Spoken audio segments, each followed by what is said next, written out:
Good evening and salutations, my Days of Our Lives fans.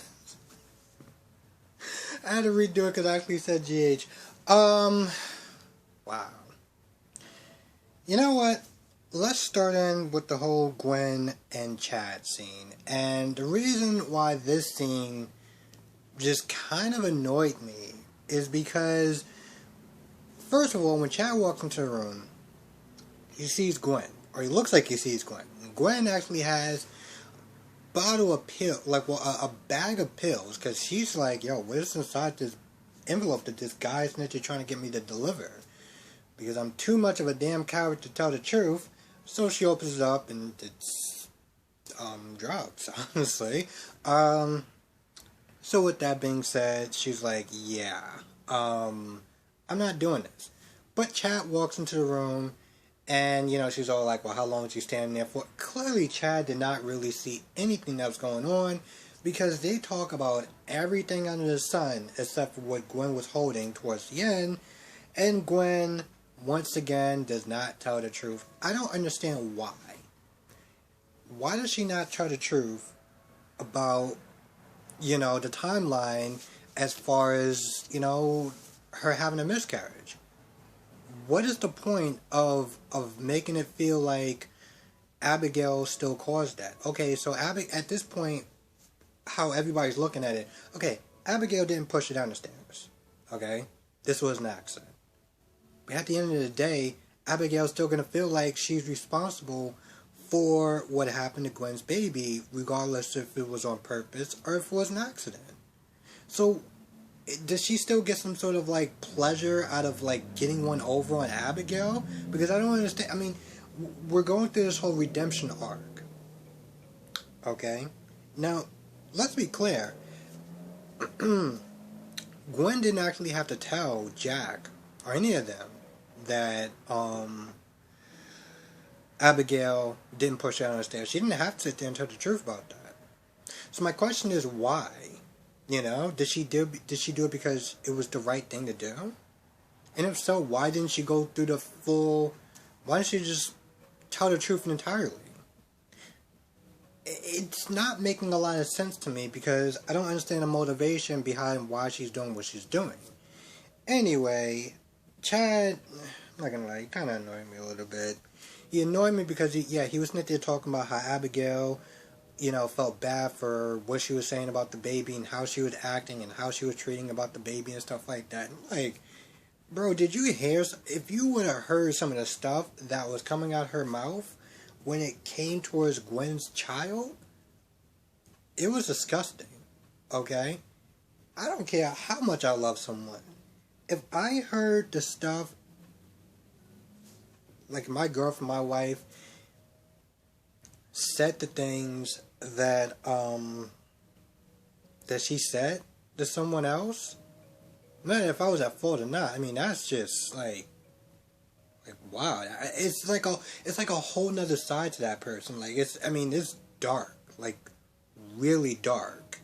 Now I'm not necessarily I'm gonna end a marriage or anything like that, but that's something definitely that I feel like, besides marriage counseling, you may need other counseling because that's not something that human beings or decent human beings will sit there and say. In a way, he kind of played it off a little bit. He was there saying oh, she's holding accountability and this, that, and the third. I was like, bro, don't do that. Don't do that. Okay, what she said was absolutely terrible, and you didn't hear half of the stuff that she said. So don't do that. But with that being said, they kind of close off the argument, and he's all like, "Oh, I'm there to help you out," and yada yada yada. I did my part too, and I think that's all good and well. But of course he leaves, and Gwen calls up Dr. Snyder, or I think that's his name, Dr. Snyder, and she's like, I'm not doing this, I'm not delivering this stuff. And of course the doctor's like, well, if you don't, then I'm going to sit there and tell the whole world about your timeline and yada yada yada. So she gets off the phone like, okay, I guess I'll do it. I mean, I could just sit there and tell the truth, but why would I do that? Why indeed? Another scene that just seemed like just goodness. Ben talking to himself. I'm sorry, his subconscious. Some woman named Jordan. I guess is another one of his victims or whatever. So it's his subconscious, and pretty much the subconscious or whatever his chick name is, well, Jordan, is like, oh, well, you're cheating on your wife. You kissed her. You have feelings. And of course, at first, Ben said something that was just kind of dickish. He was like, well, I didn't really kiss her. She came on to me. I was like, no, don't do this. And I get it. We all fight with our subconscious to some extent. We all sit there and try to make excuses if we didn't do something or whatever. So, to some extent, I guess I kind of get it. But still. And honestly, to tell you the truth, that's literally what it was. It was like the subconscious is sitting there telling him to sign the divorce papers. And he was like, oh, I'm not doing it. I'm not doing it. It's like, bro, so you really want to just drag this out? I don't understand why people don't. I mean, I guess I can somewhat understand why people do this. Why they drag out, like, they don't sign the divorce papers right away. They're like, oh, I didn't see it, or I was getting around to it. It's like, bro, just sign the damn papers. Like, this chick is already halfway around the world. She already checked out of his marriage. What are you doing? But the whole time he's like, oh, I don't really have feelings for her. This, that, and the third. And it was like, okay, so this is going on way too long. We're still doing this scene. Now, Claire, I don't understand why they write this chick the way they do. Whenever, okay, so Jan Spears, like the idiot that she is, has a gun pointed at Claire, and she tells her whole story. Like how she set up Bella from start to finish. Now, she's telling the story. And Claire's like, oh, but I don't understand. You were in a coma. You did this. What? I don't understand. What's going on? It's like she asked these really stupid questions, and it was just like, sweetheart, what are you not understanding about her? It's like the way she kept asking these questions, it was like, you can't be this stupid. You can't. You can't. There's one point, there's one point where after she finished telling her this story, Claire was like, well, you told this story to me. So what are you going to do with me now?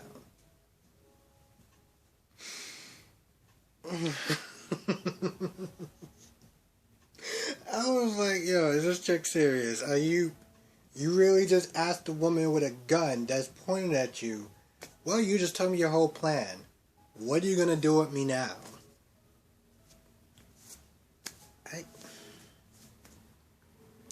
I don't understand why they write this character the way that they do. For me, it's funny. But there was one point I was just watching, it's like, yo, this chick can't be serious. Like, you really... you can't be serious. She just told you her whole plan. She has a gun pointed at you, and you just asked, well, what do you plan on doing with me? Okay. Now, apparently she must have had some brain cells. Well, some. Because she wanted to call him Ben, but Ben is in his whatever world that he's in, so he's not answering the phone. He looks at the phone. Oh, it's Claire. Alright, yeah, I'm just going to continue to talk to myself. That sounds cool. So, she leaves a voicemail. After Ben finished having a conversation with himself, he looks at the voicemail, he hears what's going on, and she says Jan Spears, so he goes to the place, and of course, she's gone. Now, Bella, after talking to Dr. Schneider, realized, oh, man, Jan Spears is kind of on us. Let me call Sean. And of course, Schneider's like, oh, well, I didn't know. I just wanted to sit there and make sure there wasn't going to be a malpractice suit. That man, that's the type of man that has so much ambitions on being one thing, that's all he really did throughout his entire life. And because he has nothing else, like he doesn't have I don't know if he's married or, I don't remember if he said he was married, but He's probably not married. He doesn't have any kids. He's not seeing anyone. He is just this bitter old man that's just has nothing going on with him for himself. But yeah, he wound up telling, she realized that there's a good chance that Jan Spears is on them. So Sean isn't there. Well, Sean was talking to Jan Spears and realizes that she may not be coming to the hotel. Bella gets there. Bella talks to Sean. They have like a 40-minute conversation about what's going on and if she figured it out or not. And I'm not gonna lie, halfway through I was like, so did you two networks actually realize that Jan Spears is on the both of y'all? And they finally draw to the conclusion that, yeah, she's probably on to us. But she talks about a friend. She doesn't have any friends. Oh, she called our daughter her friend? Yeah, cool. Let's actually be parents and actually put on our thinking caps. That's how that scene came across to me. And then they realized, and I think they call Claire or they do something. I'm not gonna lie. After a while, I was like, all right, so we're gonna get to a point or not, or but they figured it out. So that's cool, I guess. I mean, it only took them like 40 minutes, but whatever. Now, Steve actually has some alone time with Kayla, and he wants to celebrate his alone time with her. So they're about to go at it, and Trip walks through the door, and Steve was like, what are you doing here? Why are you here right now? You're supposed to be at work. And I'm supposed to be doing naughty things with her, but you're kind of interrupting that. You want to kind of tell me why you're here? Now, Dr. Snyder was being a dick to Trip. There was something that he was supposed to do. This is the first time doing it, and he didn't do it right because it's his first time doing it. But Schneider, being the dick that he is, decides to send him home for the day. Now, I didn't realize that she was actually chief of staff. And at one point, Steve was like, why don't you just fire him? But, Kay was like, we can't do that. And if anything, he's going to sit there and say that he is trying to do it for the betterment and toughen him up and all this other stuff like that. And what it really comes down to is, again, this man is just a miserable human being that spent his whole life on one goal and never bothered to do anything else outside of that goal. So he ends up to just being who he is. And I would sit there and say it's kind of sad, but it's not, because he's in so much pain that he's just taking out on everyone else. And then Kayla talks about how it's becoming a toxic work environment, and yeah, I think we can all kind of see where that's going to go. Schneider's going to sit there and say, oh, well, you can't really fire me because, you're chief of staff and you're favoring this one person, and, that's going to be fun. Because unfortunately, there are actual real people out there that's like him. And I don't mean that's like him in any job, when they just don't have anything else going for them. And the minute that you call them out, or you sit there and talk about like firing or termination or whatever, they try to bring up everything in a book that they could sit there and try to use. And they're just a terrible person, a terrible nightmare to sit there and be around. And that's Dr. Snyder, or as I like to call him, Dr. Dick. Because I wish I could sit there. I'll try to work on something else. I don't like actually using a lot of profanity, but this guy is just...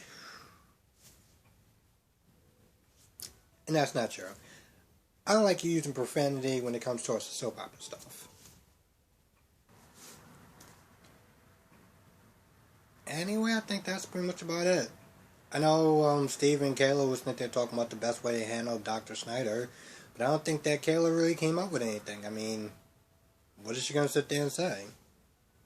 The minute she calls... Even when we do see a scene where Kayla calls out Dr. Snyder, all he's going to sit there and say is, oh, well, you're just not there favoring him because you're his stepmother, and, you know, if this was any other person, you wouldn't have sat there and said that. So we can all see how this whole scene is going to play out.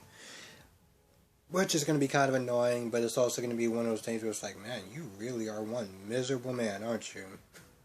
And the sad thing is, I almost don't even want to call him a man, because you're sitting there bullying people that's, like, younger than you because you feel you can, so... Anyway, with that being said, I think that's pretty much about it. If I missed anything, please write it down in the comment section below.